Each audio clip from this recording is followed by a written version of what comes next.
Andre Iguodala was asked, of course, about the free agency of Klay Thompson and Kevin Durant, and he said, quote, "I think they'll both be back with the Golden State Warriors." He added into the conversation, if only as a quick slap at me and people like me, "Nobody's going to the Knicks, sorry."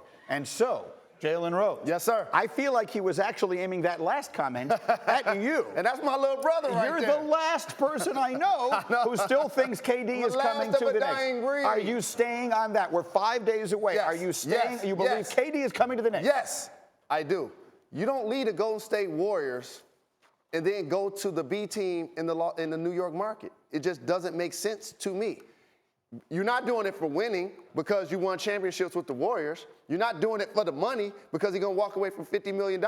I think the injury now opens up Pandora's box to options that may lend to him probably finding a way to sign long-term with the Warriors. But I think if he's leaving, it's to MSG. Let me just ask you a question. I understand the history involved in all of this, but if the Nets were to somehow manage to get Kevin Durant and Kyrie Irving, and the Knicks don't get anybody else, so they obviously added R.J. Barrett, are the Nets really the B team? I understand the history of it, but at this point, they're a better franchise, they're a better run franchise, and they would be a much better team.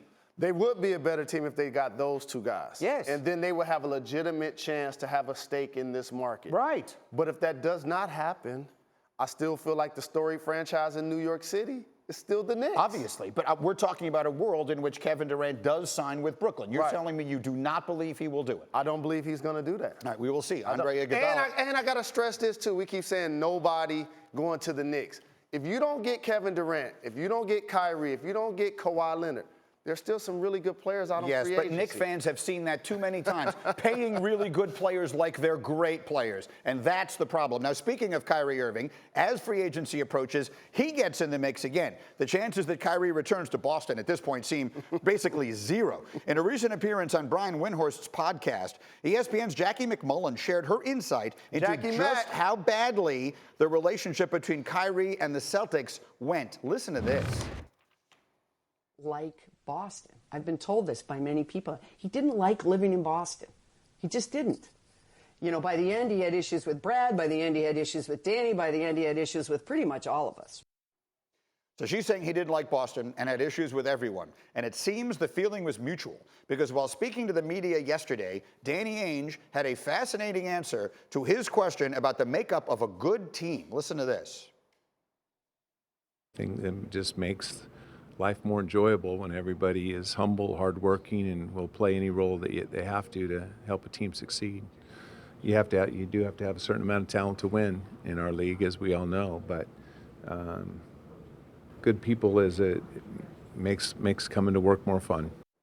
Okay, so Mike, the gloves are off, right? I mean, at this point, the gloves are off. Danny Ainge is basically saying everything that went wrong with this team was Kyrie's fault. That is what he's saying. But that's what we're saying, too. They made it to the Eastern Conference Finals without him. You get he and Gordon Hayward back. We all felt that they was going to take that championship NBA Finals type leap, and then they took a step back. And we saw Kyrie Irving the entire season look disgruntled, whether it's with interviews, whether it's with Coach Brad Stevens, whether it was his frustrations with the young players. And Jackie Mack talked about him not like living in Boston. He didn't like being a Celtic, is what I saw.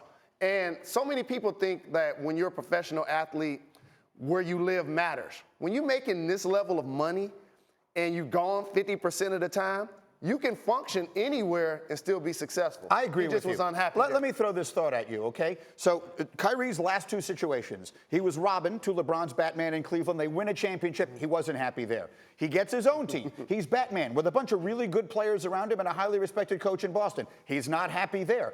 What makes anyone think wherever he goes next, he's going to be happy? Where he doesn't have to be the leader. See, what ends but up he wanted to be the leader. I know, but he realized that he can't be the leader, Greeny. You think he realized that? Yeah, I think he does realize that. And that's why leaving Boston is going to give him the chance to reinvent himself. A lot of times people think the best player is the leader, and that's not accurate. He saw it in Boston. It didn't work out. I don't believe he can be the best player on the championship team. He's still going to be an all-NBA caliber player. But he's player. going to Brooklyn, right? I mean, the whole world has him going to Brooklyn, and you're telling me you don't think Durant is going there, so it is going to be his team. Yeah, it is going to be his team. And the one thing about the Nets is they outplayed expectations last year. just like the Celtics did the year before. So imagine if he joins the team and they don't take a leap. We're going to be having this same conversation. Yes, I agree completely. And by the way, could we live without Danny Ainge taking these shots at Kyrie on his way out the door? No, it's what we love. It's what we do. You're good with it? Yeah, hey, I'm trying to offer you $200 million. You can at least call me back, dog. Like, come on, man. That's Right? fair enough. All right, come let's on. try that. Let's do a little experiment. Offer me $200 million. Exactly. I promise I'll call you back.